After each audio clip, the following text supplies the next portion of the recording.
আসসালামু আলাইকুম। প্রিয় দর্শক, অন্য মঞ্চের আলাপচারিতায় আপনাদের সকলকে আমন্ত্রণ জানাচ্ছি। বাংলাদেশের নির্বাচন হয়ে গেছে গতকাল, এবং গতকাল রাত্রেই মানে শেষ রাত্রে আমি যা দেখলাম তাতে নির্বাচনের ফলাফল মোটামুটি সরকারিভাবে ঘোষিত না হলেও বেসরকারিভাবে জানা গেছে যে কী ফল হয়েছে। এবং আমি মানব জমিন সমেত বিভিন্ন পত্রপত্রিকা, যেসব অনলাইন পোর্টাল আছে, নিউজ পোর্টাল, সেগুলো দেখে শেষ অবধি যা খবর পেলাম সেটা দেখা যাচ্ছে এইভাবেই। এরকম ফলাফলটা এরকম যে বিএনপি তারা পেয়েছে 299টি আসনে মোট ভোট হয়েছে, তার মধ্যে বিএনপির পেতে চলেছে 213টি, জামাত 68টি, জামাতের সঙ্গী যে এনসিপি তাদের শাপলা কলি তারা পেয়েছে 6টি, হাত পাখা যাদের প্রতীক তারা পেয়েছে 1টি, অন্যরা 3টি পেয়েছে একটি দল, এবং স্বতন্ত্র ইন্ডিভিজুয়াল প্রার্থী তারা পেয়েছে 8টি, যাদের মধ্যে বিএনপির বেশ কিছু বিদ্রোহী প্রার্থী আছেন, যেমন রুমিন ফারহানা আছেন তার মধ্যে একজন, এই 8 জনের মধ্যে। এটা হচ্ছে সংসদীয় নির্বাচনের ফল। যদি চেঞ্জও করে, পাল্টেও যদি যায় ফল, তবে সেটা খুবই সামান্য হবে, বড় কিছু নয়। আর এছাড়া যে নির্বাচনের যে আর একটা অংশ ছিল সেটা হচ্ছে জুলাই সনদ নিয়ে গণভোট। সেই গণভোটে হ্যাঁয়ের পক্ষে এসছে 77%, নায়ের পক্ষে এসছে 23%। আর এই মোট ভোটারটা, সে খবরটা কোনো জায়গা থেকে পাকাপাকি পাওয়া যাচ্ছে না, সেটা এখনও আসেনি। তবে নির্বাচন কমিশন সূত্রে যেটা জানা যাচ্ছে সেটা 50%-এর নিচে আসার সম্ভাবনাই বেশি। এবং এই সম্ভাবনার পেছনে অনেকেরই বক্তব্য যে এর পেছনে বড়োভাবে জল মেশানো আছে এই গণভোটের ব্যাপারটাতে। কেন জল মেশানো সেটা আপনারা জানেন, তবে এখানে সেই আলোচনা আমি করছি না। এখানে যে বিষয়টি নিয়ে আলোচনা করব সেটা হচ্ছে এই নির্বাচন বাংলাদেশে সমস্যা কিভাবে কমালো না বাড়ালো, বর্তমান পরিস্থিতি কিভাবে উত্তরণ হবে নতুন পরিস্থিতিতে, এই বিষয়গুলো নিয়ে আলোচনা করব। এই আলোচনার আগে একটি কথা শুধু আপনাদের মনে রাখতে বলবো, সেটা হচ্ছে যে আপনারা জানেন প্রধান উপদেষ্টা মোহাম্মদ ইউনূস তিনি কিন্তু সংসদীয় নির্বাচনটার জন্য ব্যস্ত ছিলেন না, তিনি এটা চাননি। তার মূল বক্তব্য ছিল, এবং যেটা নিয়ে তার চাওয়া পাওয়াটা ছিল, সেটা হচ্ছে গণভোটে হ্যাঁ এই মত যাতে দেয় জনগণ, তার জন্যে তিনি এবং তার উপদেষ্টারা শুধু যে বিভিন্ন সময় নানানভাবে এর পক্ষে প্রচার চালিয়েছেন তা নয়, প্রায় 164 কোটি টাকা বরাদ্দ রেখেছিলেন এই প্রচার চালাবার জন্য, যাতে মানুষ হ্যাঁ ভোটের পক্ষে দেয়। অর্থাৎ সেটা অবশ্য নির্বাচন কমিশন সেই আদেশটাকে বাতিল করে দিয়েছে। সেটা ঠিকই বলেছে, না এইভাবে করা যায় না, কিন্তু প্রশ্নটা হচ্ছে যে টাকাটা খরচ হয়ে গেছে সেই টাকাটা কোত্থেকে কিভাবে ফেরত হবে সেই ব্যাপার নিয়েও কিন্তু নির্বাচন কমিশন কোনো কথা বলেনি। যাকে সেটা আলাদা কথা, কিন্তু মোদ্দা কথাটা মাথায় রাখতে হবে, ইউনূস সরকার চেয়েছিলেন গণভোটে হ্যাঁ যাতে হয়, তার জন্যে এই চাওয়ার পেছনের কারণগুলো আমরা আমাদের আলোচনার মধ্যে নিয়ে আসব পরবর্তী সময়। কে কোন দল কত আসন পেতে পারে সেটার কথা তো একটু আগে বলেছি। সেখান থেকে দেখা যাচ্ছে বাংলাদেশের নির্বাচনে 2/3 বেশি, মানে 300-র মধ্যে 200 আসন হলে 2/3 হয়, তার থেকে বেশি বেশ কয়েকটা আসন বেশি পাচ্ছে বিএনপি। সুতরাং বাংলাদেশের নির্বাচনে 2/3 সংসদীয় আসন জিতে ক্ষমতায় আসছে বিএনপি। আবার জুলাই সনদ নিয়ে গণভোটে হ্যাঁ ভোট, সেটা বিপুল ভোটে জয়ী হতে চলেছে। যদিও দেশের মোট ভোটার জনগণ তার 50% মানুষও কিন্তু ভোট দেয়নি, অর্থাৎ সেই 50%-এর মধ্যেও আবার নাকি 77% তারা দিয়েছে, অর্থাৎ তারা হ্যাঁ ভোটের পক্ষে মত দিয়েছে। তাহলে মোট জনতার 50%-এর 77%, মানে 37% মতো মানুষ তারা এই জুলাই সনদের পক্ষে হ্যাঁ ভোট দিয়েছে। 37% দেয়া মানে 63% মানুষ তারা হ্যাঁ ভোটের পক্ষে নেই। এই পরিস্থিতিতে বিএনপির এই মুহূর্তে ক্ষমতায় বসার ব্যাপারে একটা প্রতিবন্ধকতা তৈরি করতে পারে কি?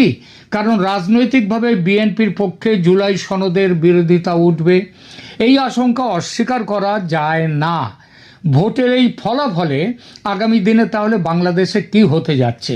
এমন খবরও আসছে এই নির্বাচনের পর রাষ্ট্রপতি শাহাবুদ্দিন চুপ্পুর হাত সেই 180 দিন পরে শক্ত হওয়ার সেটার কথা ছেড়ে দিলাম, এই মুহূর্তেও অনেকটা শক্ত হয়ে গেল। আবার বিএনপি তারা কিন্তু অপেক্ষা করতে চায় না। আবার শাহাবুদ্দিন ডক্টর মোহাম্মদ ইউনূস তার সরকার কিন্তু চাইবে যত রকমভাবে গড়িমসি করে ক্ষমতা হস্তান্তর করা যায়। এই পরিস্থিতিতে তাহলে কি হবে? দেখুন, বাংলাদেশে 2026 সালের এই যে 12ই ফেব্রুয়ারির নির্বাচন এবং একই দিনে অনুষ্ঠিত জুলাই সনদ, এই জুলাই সনদ বা জুলাই চার্টার, এই গণভোটের প্রাথমিক ফলাফল দেশের রাজনীতিতে এক অভূতপূর্ব এবং কিছুটা স্ববিরোধী পরিস্থিতির জন্ম কিন্তু দিচ্ছে। একদিকে বিএনপি 2/3 সংখ্যাগরিষ্ঠতা পেয়ে নিরঙ্কুশ ক্ষমতার পথে, অন্যদিকে জুলাইয়ে সনদে বিপুল হ্যাঁ ভোট পড়ার মানে হলো জনগণ এমন এক শাসন ব্যবস্থা চাইছে যা আসলে যে কোনো একক দলের নিরঙ্কুশ ক্ষমতাকে খর্ব করবে। অন্তত ভোটের ফলাফল দেখলে সেইটাই বোঝা যাচ্ছে। সুতরাং ট্রানজিশন অফ পাওয়ার বা ক্ষমতা হস্তান্তর প্রক্রিয়াটি কিভাবে হতে পারে সেটা দেখি। ম্যান্ডেটের টানাপোড়েন, ব্যক্তি বনাম ব্যবস্থা। বিএনপি যে ম্যান্ডেট পেয়েছে তা হলো সরকার গঠন করার, আর জুলাই সনদ যে ম্যান্ডেট পেয়েছে তা হলো রাষ্ট্র সংস্কার করার। বিএনপির জন্য বড় চ্যালেঞ্জ হবে এই সনদের বাস্তবায়ন। কেন এটা বিএনপির পক্ষে প্রতিবন্ধকতা? কারণ জুলাই সনদে প্রধানমন্ত্রীর ক্ষমতার ভারসাম্য এবং দ্বিকক্ষ বিশিষ্ট পার্লামেন্টের কথা বলা হয়েছে, যেখানে আবার ওই পার্টিসিপেটরি রিপ্রেজেন্টেশন আসবে, অর্থাৎ ভোটের শতাংশ হিসাবে সেখানে তাদের লোকজন দেয়া হবে কক্ষের সদস্যরা সেই হিসেবে আসবে। অর্থাৎ যদি কোনো দল 5% ভোট পায় তাহলে সেও ওই উচ্চকক্ষের 5% সিট পাওয়ার অধিকারী। কোনো দল যখন 2/3 আসন পায় তখন তারা সাধারণত চেকস অ্যান্ড ব্যালেন্স বা নিজেদের ক্ষমতার সীমাবদ্ধতা পছন্দ করে না। রাজনৈতিক ঝুঁকিটা তাহলে কি? জুলাই সনদের বিরোধিতা করলে বিএনপি সরাসরি ছাত্র জনতার বিকল্পের চেতনার বিপক্ষে চলে যাওয়ার ঝুঁকিতে পড়বে। কিন্তু এটা চলে গেলে কি হবে?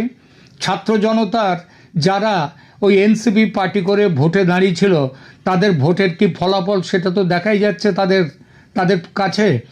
আর দেশের মানুষ গত 1.5 বছর ধরে যত রকমভাবে তারা যেভাবে কি বলবো ভুগতে হয়েছে এই আইন শৃঙ্খলার অবনতিতে, তারা আবার নতুন করে ওই ছাত্র জনতা বিক্ষোভের ডাক যদি দেয়, মানে কোন পরিপ্রেক্ষিতে বললাম, যদি বিএনপি 180 দিনের মাত্রা মধ্যে যদি কোনো কিছু না করে সেই পরিস্থিতিতে, তাহলে সেই পরিস্থিতিতে ছাত্র জনতা নতুন করে রাস্তায় নামার ক্ষমতা তাদের নেই, তাদের কোমর ভেঙে গেছে এইবার।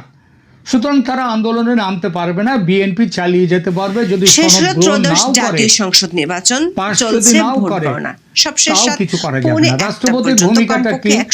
না, এখানে দেখুন সংবিধান ও জুলাই সনদের প্রস্তাবনা অনুযায়ী রাষ্ট্রপতির ক্ষমতা বৃদ্ধি পাওয়ার কথা। এই পরিস্থিতিতে বঙ্গভবন ক্ষমতার কেন্দ্রবিন্দু হয়ে উঠতে পারে। কিন্তু এখানে প্রশ্ন হচ্ছে সেটা তো জুলাই সনদ গৃহীত হওয়ার পরে রাষ্ট্রপতির ক্ষমতা বাড়বে।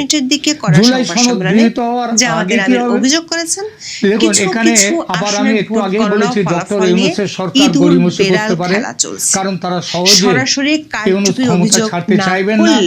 আর যদি ক্ষমতা হস্তান্তরে দেরি করে তবে তিনি আইনিভাবে সংকটে পড়তে পারেন। হেরে গেছেন কারণ নির্বাচনের পর নির্বাচিত সংসদই হচ্ছে সার্বভৌম। রাষ্ট্রপতির এক্ষেত্রে পুরো প্রত্যাশা কি? রাষ্ট্রপতি শাহাবুদ্দিন চুপ্পু